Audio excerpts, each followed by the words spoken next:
Hello everyone, my name is Arcadia and welcome to my channel. Today's video will be about the way people treat artists.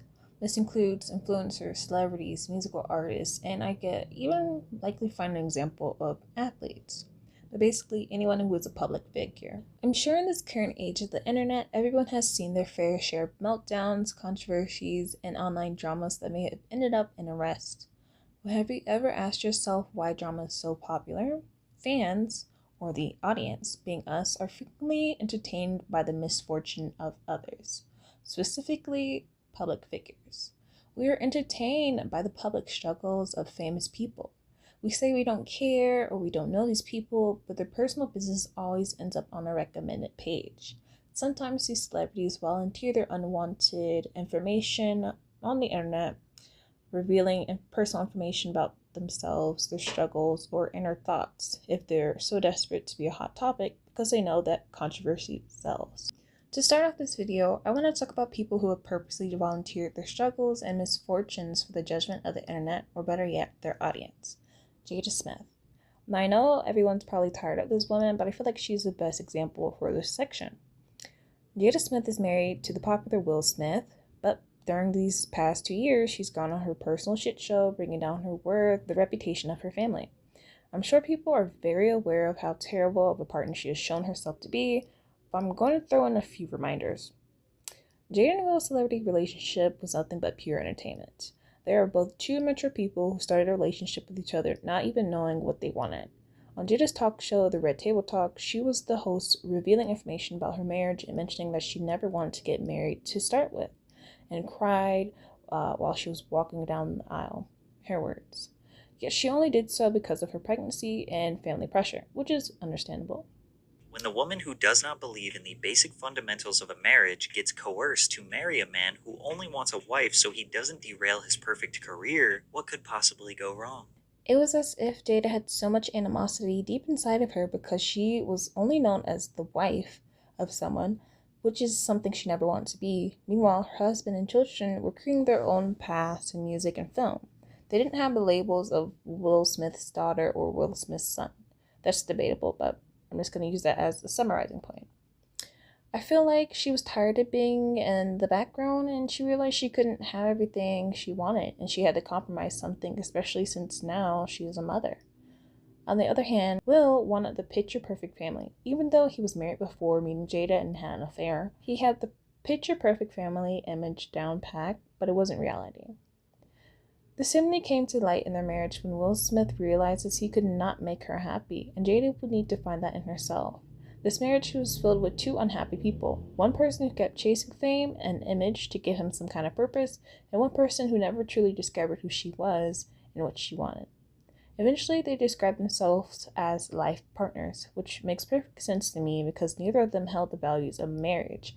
But because of fame and image issues in Hollywood, they chose to stay together in a marriage instead of getting divorced. It seemed like they both started having affairs and ignored each other's affairs because maybe they thought it would make each other happy. But anyhow, this is no one's business. More and more of the marriage secrets started seeping out from the ringleader, Miss Jada herself, and many people turned their heads and tuned in. Once she did that with August, he didn't like that either. And it seems like since then, Will has just been coping with this life partnership confusing half-open marriage thing, as he goes on podcasts talking about how marriage is a spiritual journey, and writing in his memoir about how his ego destroyed them, and Jada was just riding the Will train. Which was fine until he got embarrassed in front of the whole world with the entanglement situation and reading everyone calling him a C-U-C-K. Maybe the slap was him trying to, yet again, win back her love, show Jada that he is her protector. No man is going to talk about my wife like that, only for her to say, "Wife? I'm not your wife since 2016, and I never wanted to marry you." But today, Jada just keeps dumping salt on Will's wound. After rewatching this section, it makes me believe even more that Jada didn't know what she wanted in life. She wasn't going to walk away from stability, which is why she latched onto Will. Then Will essentially felt like it was his biggest failure. But in my mind, I feel like if he wanted the perfect marriage, he should have stayed with his first wife. It just seems like we were watching two confused people who never grew up or took accountability for themselves. Then they're now tearing each other down because of their animosity towards each other, and it's all over the internet. And while I'm not saying one person is better than the other, Jada still continues to milk their life for the media. and we, the audience, ate it up until we got sick and tired of it. The next person I want to talk about is Sexy Red. There isn't one positive thing about this girl, but still, somehow she has amassed a large audience off of her degeneracy. She makes songs about her butthole, her whole image is sex, but in a way that's disrespectful, so I guess she's not a sex symbol, but like a low vibrational freak. Now, I don't watch any of her content. She unfortunately had a collaboration with Tyler, the Creator, who's an artist I enjoy listening to. But anyhow, the majority of the content that's pushed into my feed comes from interviews, Instagram live clips, and more live stream footage. Now, since her initial fame, her whole career was orchestrated by men, and even by a co-sign of Nicki Minaj and Cardi B. After finding this information out, it's obvious that she is an industry plant that is used to push sexuality and normalize it in society. But this is not what this video is about. I want to talk about her disgusting character and how her fans just overlook it. Her lip gloss brand, the Sexy Gloss Kit, is a huge gag, and I'm surprised it even worked. Well, normal people would see this and say that it's disgusting and just why. Her friends say, I don't care what anyone says, I love Red, she's funny as hell. I got a lip gloss brand, and the names for my lip gloss is something that nobody would have ever thought of. I got one called Nut, and it's the color of some nut. I got one called Gonorrhea. It's green like gonorrhea. I got one called Yellow Discharge, like how girls be having yellow discharge. Hole pink, booty hole brown, coochie juice, cute, and it smell good. And it's so, like, people gonna talk shit, but other people was like, you is a marketing genius, because the shit sold so fast. In psychology, this is called the negativity bias, which refers to the tendency for people to pay more attention to negative or controversial things, sometimes leading to an unhealthy fascination. Sexy, as a black woman who promotes degeneracy, STDs, and just plain ratchetness. What does this have to do with misery? First off, why would someone's idol be a person who talks about STDs that they have and someone who sexually exploits themselves for the sake of profit? People are fans of Sexy because she is disgusting, and people see that as entertainment. I personally believe that her image isn't 100% her, but her personal life choices are no better than her celebrity image. Her platform is STDs, toxic relationships, and sex. I don't know anyone who would want to trade lives with her unless they wanted the fame. The only time she makes headlines is when either of those things happens. Sexy Red has STDs, Sexy Red fights with her baby father, Sexy Red calls her baby daddy in jail, and so on. It's really sad, and the only people who tune into her stuff are the people who also live that same life, or people who are just morbidly curious. If you've been on YouTube for long enough, you should know about one of the most notorious family vloggers / YouTubers, Ruby Frankie, who exploited her children for views. It came out that she was physically abusing her children, and to this day she's still on trial while more information is coming out exposing Ruby as a vile person. Her YouTube channel, 8 Passengers, had over 2 million subscribers, watching her children be abused and exploited on camera. I know there are plenty of people who watch family channels, but after watching these weird clips of Ruby, you can tell that there's something sinister going on. I don't know who to watch personal videos about a stranger's child. I think that it's fine on the parent side to post videos about what their kids are doing for fun, stuff like going to Legoland or something like that. But it is as if some family channels want their kids to create a parasocial relationship with their audience for the sake of views. After all, no one's watching 8 Passengers for Ruby, but her children. This video isn't about the ethics of family channels, but more of a dig into the viewers and who the viewers are. The people who are long-time watchers, I wonder if they saw anything wrong with this or watched out of morbid curiosity. Like, how personal will this channel get? Unfortunately, the internet has provided a platform for people with malicious intent to access and exploit vulnerable individuals, including children. It's possible that some viewers may have been aware of the abusive behavior taking place, but chose to ignore it or even participate in it by continuing to watch and engage with the channel. But this type of behavior is deeply concerning and highlights the topic of this video, which is why do people like to watch misery? And one of the reasons being, they choose to ignore the bad parts. So far, the people I've covered, we can see that morbid curiosity can be force-fed to us by the individual or the people in power. Or we watch that kind of content because we relate to it in some kind of way. But on a happier end, the same viewers that Ruby Frankie had were the same ones that reported her and made complaints of the videos and her questionable behavior. Similar to Jade and Will, this couple is always in our faces against our will. And just as similarly, their toxic situation has been romanticized. I don't know if I mentioned this in the first part of the video, but Jade and Will were looked at as some kind of representation of black love. But come to find out, they've been separated the entire time. At the beginning of Blueface's and Krishan's popularity as a couple, the media was split on who was the bad guy or the aggressor. At first, this couple came onto my feed. I actually felt really bad for Krishan when I heard her story about her growing up in poverty, staying in a small apartment with multiple siblings, and allegedly facing SA abuse from her siblings and the lack of a father figure. It seemed as if she was a good girl gone bad, who attached to the stereotypical rapper that had poor history with women, baby mothers, and ego, and disregard due to his ego. But after this media came out about these two, it was apparent that they were both crazy, in fact, crazy in love. They were both extremely abusive to each other and the people around them. Who in their right mind thinks that they're living the high life when they're literally fighting with their family members, friends, and people who they're having affairs with? These two people have no regards towards themselves or the people around them, not even their own children.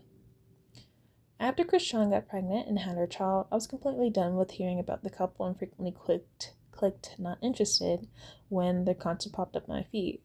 Krishan, she was pregnant with her child, but she decided to continue to smoke, drink, and party, which of course is harmful to her child, who was born with a plethora of issues, seemingly fatal alcohol syndrome. Yet Blueface took a disgusting step forward to expose his newborn son's hernia that was on his genitals on the internet, specifically Twitter, for the entire world to see. It's practically CP at that point, but still to this day, these two have exposed themselves as terrible people, yet they still have die-hard fans. The question is why? I believe that one is due to the lavish lifestyle that they have attained for themselves that appeal to the public, that almost dismisses their crime. So it's a look of being rich and a look of living the high life, even though their personal life is not like that. And then two, the toxic relationships have always been normalized in media and songs, and people will post the most heinous relationship things because they think it's reality, but it's only their reality. Or in other words, they think it's normal, but it's actually not normal. It's extremely concerning.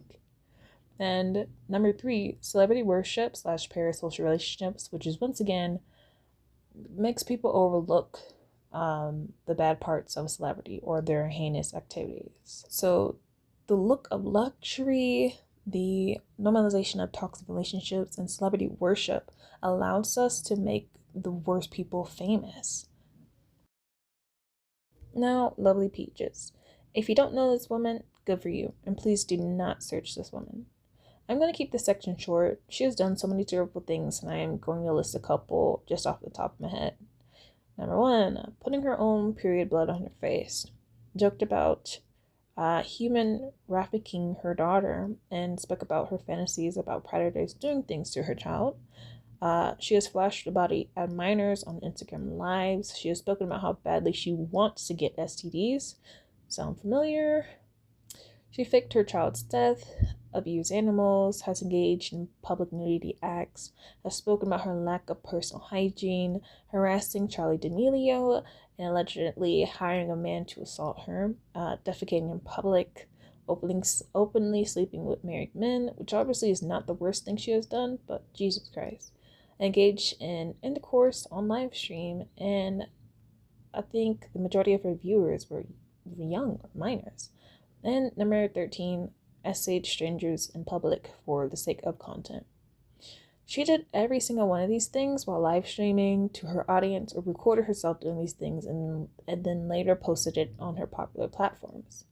When I was younger, I didn't realize how grave her actions were, but as I get older, I realized how terrifying she is as an individual. While she didn't have the best upbringing, it's not an excuse for what she has done at all. Her crazy platform garnered over 400k followers that were both encouraging her to do this behavior and became hardcore fans of her. I think in this section, her fans were following her because they are sick, demented, and deranged themselves.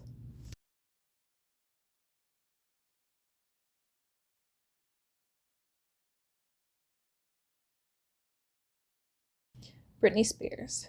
Similar to Ruby Frankie, a lot of her fans were watching Misery. Ruby Frankie recorded her children's abuse, but this time Britney was the one being abused and recording it herself. Many people pointed out her strange behavior, but was dismissed by fans who said that she was normal or her behavior was quirky, dismissing other people's genuine concern. I think this time many fans noticed something was strange, but was battling with other fans who dismissed Britney's behavior. Her situation was no one's fault, and no one was enabling anything, but many people followed and liked her strange videos that were a cry for help and looked as if she was in psychosis. This isn't a case of Britney influencing some kind of behavior or poor lifestyle, but people are watching her slowly decay on social media. I remember during this time, I would check on her page and see if anything had changed or she had seemingly gotten better. This situation sort of reminds me of Eugenia Cooney, who is someone that has an eating disorder, and her health has gotten worse and worse over time. Now, as a stranger on the internet, there's nothing I could genuinely do besides report the account and hope for the best. Eventually, information did come out that Britney was in a 14-year-long conservatorship, which limited her basic rights. And while most of the fans were concerned, the other side of the internet was mocking her behavior, which shows that they lack empathy and they were taking entertainment in her misery.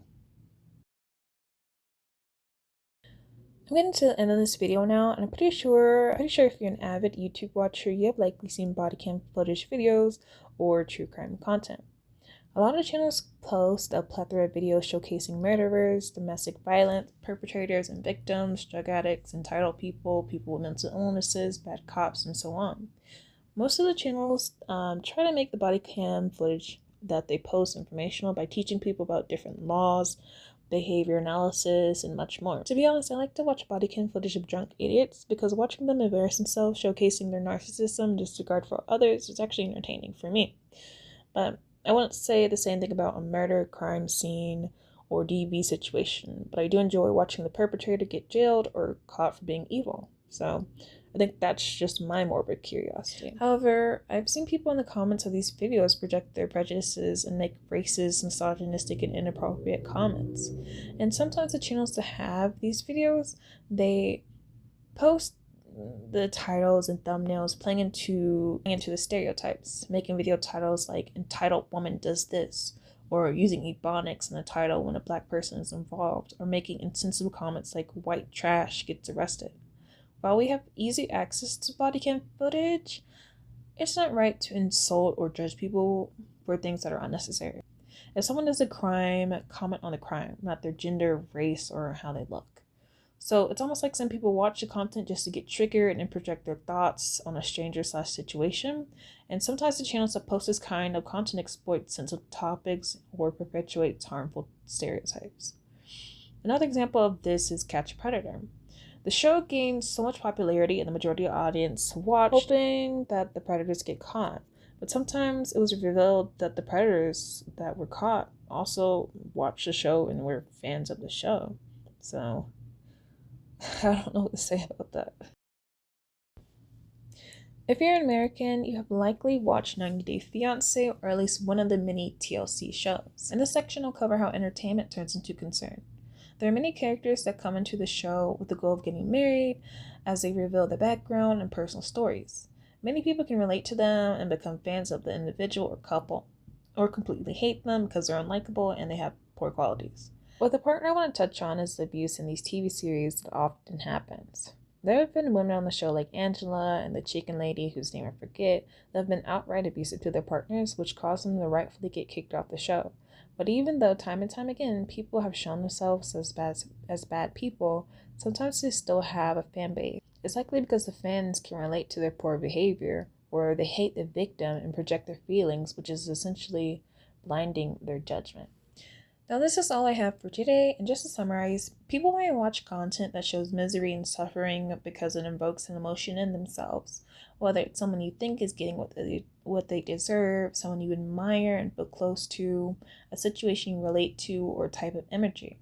Sometimes people volunteer their misery for financial incentives, knowing that there are people who will have a certain emotional reaction to the content. Then there are those who enable behaviors or support negative behaviors because they are so disgusting and deprived. And then finally, there are those who have low emotional intelligence and engage with content that is sensationalized, aka Twitter users, and much more. Being aware of this makes me concerned for the youth and what content creators they're watching.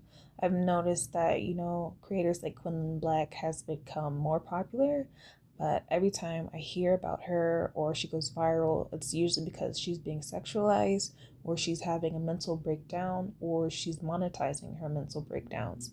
And there's so many other creators like that, Gen Alpha watches. And it's really sad that we don't really have many good role models for kids to watch. Everyone knows the recipe. It's to be crazy, obnoxious, and make controversy for money, but nobody's really concerned about how this is affecting, children, how it's affecting that individual's life, and how, we're stopping ourselves from growth because we're choosing money over our own spiritual and mental health. But that's all I have for today. I hope you like this video. My name is Arcadia, and make sure you like and subscribe.